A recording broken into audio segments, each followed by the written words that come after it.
एवढे आम्ही विकाऊ झालो का? या सरकारकडे एवढा पैसा आला का?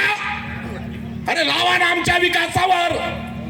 हे राजनगर गाड्या लोकांना पटरीच्या पलीकडे लावावं लागतात, खोट आहे का? आणि पटरीच्या पलीकडे जिथं गाड्या लावतात का तिथं सुद्धा 10 रुपये का 20 रुपये घेतले जातात. खरंय का खोट आहे? जोरात बोला. तुमच्या पुढं ढाण्या वाघ उभा आहे, कुणालाच घाबरायचं नाही. या ठिकाणी दीपक केदार आहे, लक्षात ठेवा. लावा लागतात का नाही गाड्या पलीकड? 10 रुपये घेतोय, 5 रुपये. मी म्हणला रे याची चौकशी करा रे, ही जागा कुणाची आहे? तर तिथं मेडिकल बांधायचंय म्हणून सरकारने त्याला जागा दिली. म्हणजे मेडिकल त्या ठिकाणी मोठं उभा राहणार आहे म्हणून सरकारने त्याला जागा दिली. आणि त्यांनी काय केलंय? 10 रुपये घेण्याचा धंदा मांडून टाकला. कळतं आपल्याला? हे नाही कळत. नवीन वीज बिल कुणी वीज मीटर कुणी लावलं? हात वर करा. नवीन मीटर आहे. 1 2 3 4 5. नाकात बोट घालून लावलं काय? काय हरकत? 6. तुम्ही तर नाही लावलेलं. मला सांगा, तुम्ही एक हिरव्या कलरचं मीटर आहे बघा, नवीन आलेलं. बरोबर आहे का? जोरात बोला.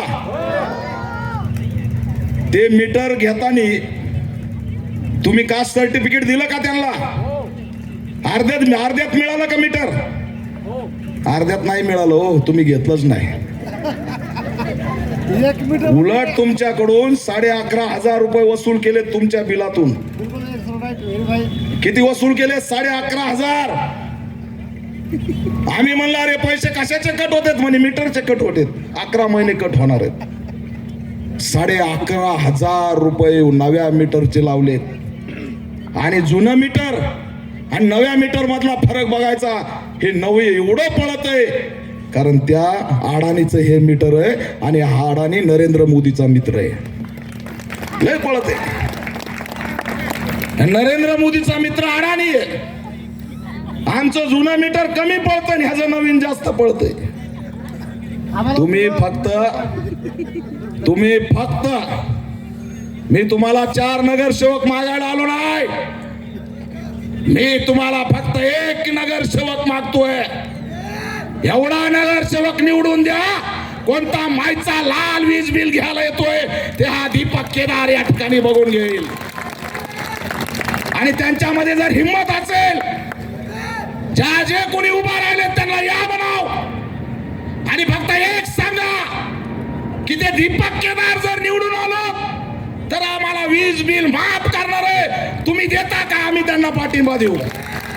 नाही देऊ शकत. आता पाणी येणार आहे. आता तुम्हाला सांगते पाणी येणार आहे. पण त्या पाण्याला मीटर येणार आहे. खरंय का? पैसे संपले की पाणी संपलं. आणि तो जमाना गेला हात उष्ण द्यायचा.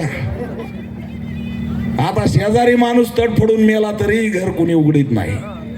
ही परिस्थिती आणली या सरकारने. अहो यांनी आमचे माणसं मारले, योजना मारल्या, अधिकार मारले. पण यांनी माणुसकी सुद्धा मारून टाकली. माणूस आता स्वतःपुरतं बघायला लागलाय. पाण्याला मीटर आल्यावर कसं करायचं?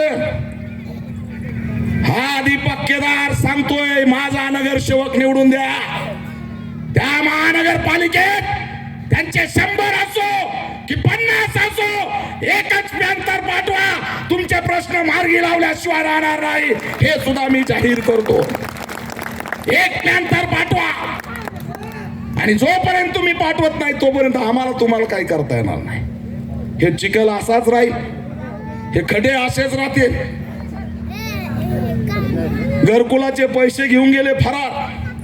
गुंटेवारी करा, टॅक्स करा. गुंटेवारीचं भूत आणलंय. हा काय म्हणलं बाबा?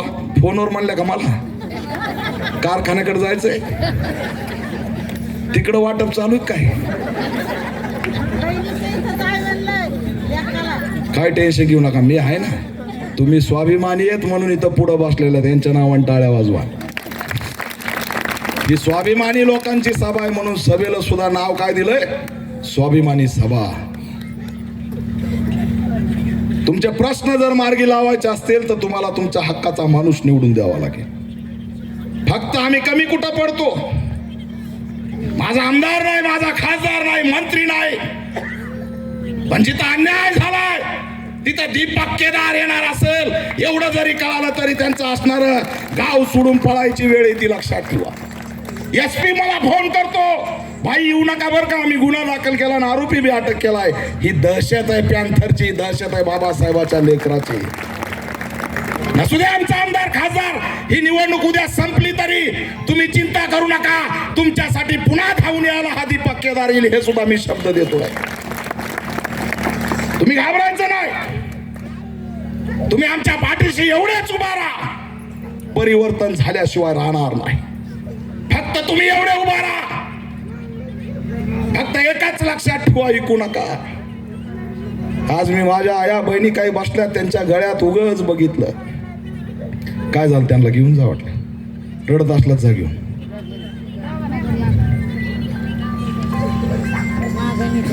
राहू दे